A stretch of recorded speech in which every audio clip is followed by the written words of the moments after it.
Hi dear students, today we are learning NCERT arithmetic progression exercise number 5.1. In 5.1 question number 4, in question number 4 we are learning part 12. That is, this is the sequence is given here in part 12. What the question 4th asks us, हमको क्या question 4th पूछता है यहाँ पर, अगर ये sequence AP होती है, if it is AP then you find out next 3 more terms. अगर नहीं है तो it is not an AP, बोल के लिख दो, छोड़ दो. राइट. तो यहाँ पे देखेंगे हम, पहले तो ये टर्म्स बड़े बड़े हैं, इसको छोटे करेंगे, स्मॉल करेंगे. कैसे करते हैं सर? √2 है तो √2 को रहने तो छोटा ही है. √8 है, बड़ा हो गया, तो √8 को हम इस तरीके से लिखते हैं, √8 2 2 4 4 2 8. तो ये दो पेयर बन जाते हैं, या मीन्स दो नंबर का एक पेयर बनता है, वो एक बाहर लेंगे, इसको लिखेंगे 2√2. फिर नेक्स्ट √18 है, √18 को भी छोटा कर लो, दैट इज 3 3 9 9 2 18. तो यहाँ पर एक पेयर बन रहा है 3 वाला, तो 3 को हम बाहर लिखेंगे, फिर अंदर 2 एज इट इज, 3√2 हो गया 18. नेक्स्ट है √32. सर √32 को कैसे सॉल्व करें? तो देखिए यहाँ पर 2 2 4 4 2 8 8 2 16 16 2 32. तो यहाँ पर 5 टाइम्स 2 आ गया. यहाँ पर देखिए 1 पेयर 2 पेयर 2 पेयर बन गए, तो 2 को 2 टाइम्स बाहर ले लो, 1 पेयर का 1 टाइम, 1 पेयर का 1 टाइम, फिर बच गया क्या, रूट बच गया, फिर 2 बच गया, दैट इज 2 2 4 4 √2. तो ये आ गया आपका √32 का आंसर. तो अब ये हम √8 को सिंपल बनाए, √2 सोल्यूशन. देखिए √2 एज इट इज लिखिए, √8 का आंसर क्या आया हमारा? सिंपल 2√2 आ गया. √18 का क्या आया आंसर? 3√2 आया. फिर √32 का आंसर आता है 4√2. So all. तो बच्चों यहाँ पर ये जो टर्म्स दिए गए हैं, ये होता है first term A1, second term A2, A3, A4, so on. इस तरीके से टर्म्स आते जाएंगे. तो यहाँ पर बच्चों आपको फाइंड आउट करना क्या है, ये AP है या नहीं है. तो इसके लिए हम क्या फॉर्मूला यूज करते हैं बताइए? कॉमन डिफरेंस वाला. तो कॉमन डिफरेंस का फॉर्मूला क्या होता है? A2 minus A1, D is equals to A2 minus A1. A2 अपना क्या है बच्चों? 2√2 है, 2√2 एज इट इज लिखो, माइनस एज इट इज फॉर्मूले वाला, फिर A1 क्या है? √2 है. तो बच्चों यहाँ पर 2√2 में से 2√2 में से एक √2 चला गया, कितना बचता? √2 बचता है, 1√2 बचता है. तो हम यहाँ पर वैसे ही लिखेंगे 2√2 माइनस 1√2. सर यहाँ √2 है, 1 नहीं है, तो जिस रूट के सामने कुछ नहीं रहता वहां पर 1 होता है. तो 2√2 के √2 में से माइनस 1√2 करेंगे तो 1√2 बच जाएगा. तो ये आपका D1 आपने फाइंड आउट कर लिया. फिर इसके बाद हम D2 कंफर्मेशन के लिए हमको कंफर्म करना है कि ये AP है या नहीं है. तो हमको सारे नंबर्स के बीच में डिफरेंस सेम आना चाहिए, तभी ये AP होता है. तो डियर स्टूडेंट्स, अब D2 फाइंड आउट करने के लिए फॉर्मूला लगाइए, A3 माइनस A2. A3 आपका कितना है? 3√2 माइनस 2√2. 3√2 में से 2√2 चले गए, √2 बचता है. तो D2 भी आ गया, ये भी आ गया, ये सेम आ गया. अभी एक मर्तबा कंफर्म करने के लिए हम फाइंड आउट करेंगे D3. D3 is equal to A4 minus A3. तो डियर स्टूडेंट्स, A4 होता है 4√2 माइनस 3√2. 4√2 में से 3√2 चले गए, बच गया 1√2. तो D3 भी हमारा आ गया सेम. तो हमारा ये एक सीक्वेंस जो है AP है. तो हम इससे लिखते हैं यस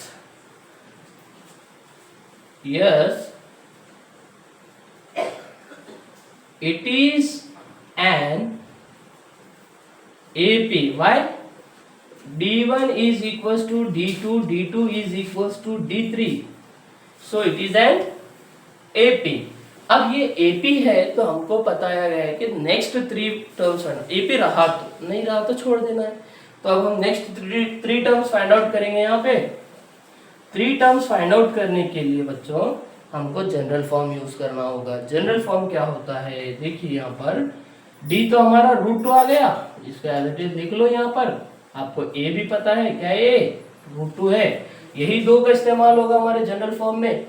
वो होता है फर्स्ट हमारे पास देखो 4 टर्म तक दिया गया है। नेक्स्ट 3 टर्म बोले तो क्या क्या आता है, A5 आता है, A6 आता है, A7 आता है ना। तो A5 का जनरल टर्म क्या होगा, जनरल फॉर्म क्या है A5 का, ओके A प्लस 4D है। A क्या है आपको आपको पता है √2 है, plus 4 as it is. D क्या है आपका √2 है, √2 plus 4√2 that is 5√2। Okay, now the A plus 5D general form A6 का A प्लस 5D आता है। A क्या है आपका √2 है, प्लस 5√2 दैट इज √2 प्लस 5√2 6√2। बच्चों नेक्स्ट है A7, A प्लस 6B है। यहाँ पर देखिए आपका A है √2 प्लस 6√2 दैट इज 7√2।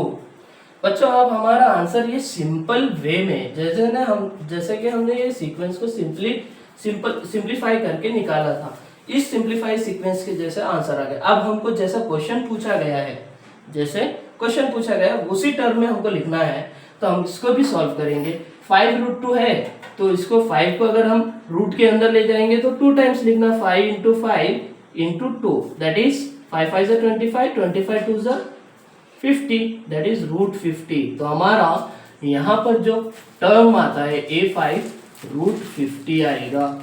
नेक्स्ट 6 है यहाँ पर देखिए 6√2 है तो 6 को हम अंदर लेंगे।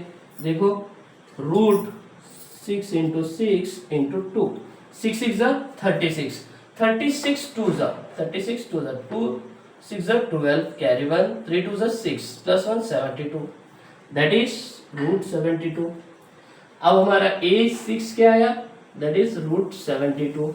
नेक्स्ट A7 भी फाइंड आउट करना है। A7 क्या है आपका, 7 को अंदर लेंगे, √7 × 7 × 2, 7 7 = 49, 49 plus 2, 49 × 2, 9 2 = 18, 2 9 = 18, carry 1, 2 4 = 8, plus 1 9 that is √98। तो डियर स्टूडेंट्स ये आपका A7 भी आ गया यहाँ पर √98। तो यहाँ पर आपके 3 मोर टर्म्स भी मिल गए। तो यहाँ पर ये क्वेश्चन एंड होता है। नेक्स्ट क्वेश्चन है आपका, देखिए नेक्स्ट क्वेश्चन हम सॉल्व करेंगे in next video. Hi dear students, देखिए यहाँ पर क्वेश्चन नंबर 4 से पार्ट 13 यहाँ पर सॉल्व करेंगे अरिथमेटिक प्रोग्रेशन एक्सरसाइज नंबर 5.1 से। तो डियर स्टूडेंट्स अब हमारे को यहाँ पर जो सीक्वेंस दी गई है थोड़ा बड़ा है। यहाँ पर देखिए इसको सिंपल बनाएंगे हम। ये A1 है, ये A2 है, ये A3 है, ये A4 है ना। अगर AP है तो next 3 more terms find out करना है, AP नहीं है तो no it is not an AP बोल के लिखना है, बस सिंपल है क्वेश्चन। तो √3 एज इट इज लिख लो, √6 एज इट इज लिख लो। √9 का क्या आता है, √9 का रूट क्या है 3 है, 3 2 9 और उसका √9 का क्या आएगा 3 आएगा। अब 12 देखिए यहाँ पर 12 कैसा होता है 3 × 2 × 2। तो हम यहाँ पर 2 टाइम्स 2 2 = 4, 4 3 = 12, 3 2 = 6, 6 2 = 12। एक पेयर बन गई तो इसको हम 2√2 लिख सकते हैं। ये पेयर को बाहर लिखेंगे तो ओनली 1 टाइम 2 लिखना है, तो 2√2 इसका आंसर सिंपल बन गया है 2√2।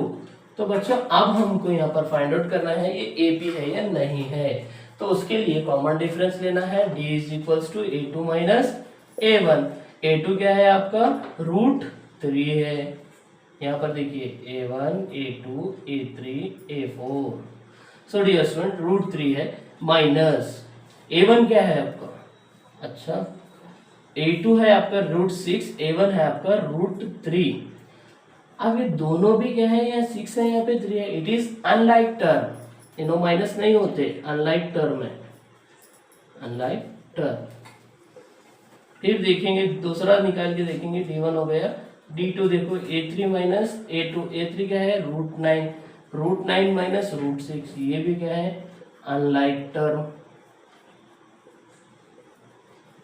D3 निकाल के देखो आप A4 माइनस A3, A4 आपका √12 minus √9, it is also unlike term. ये माइनस ही नहीं होते, सब्सट्रैक्ट होंगे तो ही हम उसको सब्सट्रैक्ट कर सकते हैं, दोनों टर्म सेम रहना चाहिए सब्सट्रैक्ट होने के लिए।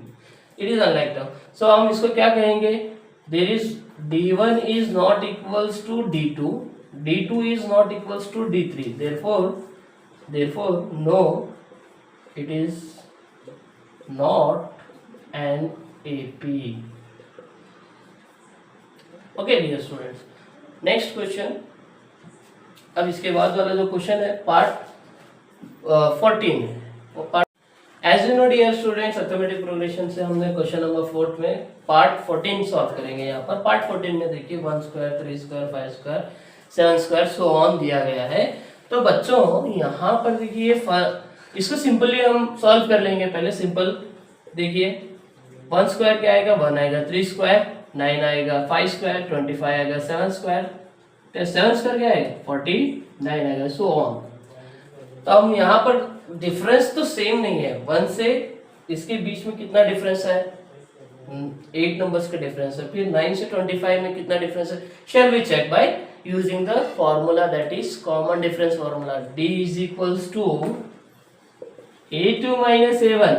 तो बच्चों A2 है आपका 9 माइनस 1 दैट इज 8, अब D1 आ गया आपका 8, D2 is equals to A3 minus A2, A3 है आपका 25 माइनस 9, 25 माइनस 9 कितने होते हैं दैट इज 16। तो यहीं पर हमको पता चल रहा है कि D1 is not equals to D2, दोनों भी अलग अलग हैं। तो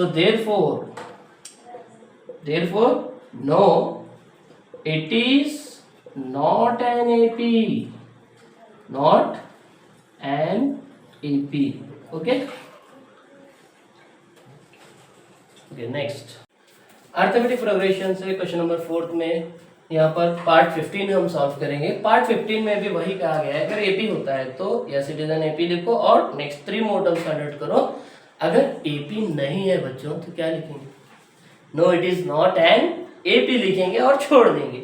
तो देखेंगे हम यहाँ पर क्या होता है, 1 square 1, 5 square 25, 7 square 49, 73 as it is so on. इसके ऊपर स्क्वायर नहीं दिया है, फिर इसका भी स्क्वायर करेंगे। Okay let it. So dear students इसको A1 A2 A3 A4 so on. तो बच्चों अगर AP है तो A5 A6 A7 find out करना है, अगर AP नहीं है तो छोड़ देना है, बस इतना ही सिंपल है। AP है या फाइंड आउट करने के लिए है या नहीं फाइंड आउट करने के लिए क्या निकालना है, कॉमन डिफरेंस। अगर कॉमन डिफरेंस सेम होता है तो ही AP है। यहाँ पर कॉमन डिफरेंस कैसे निकालते हैं, D is equal to A2 minus A1। Okay तो A2 क्या है आपका 25 माइनस 1 दैट इज 24, D1 आ गया। D2 कितना है A3 माइनस A2 है, A3 कितना है आपका 49 माइनस 25 दैट इज 24, D3 कितना है आपका A4 minus A3 that is 73 minus 49 that is 24 only.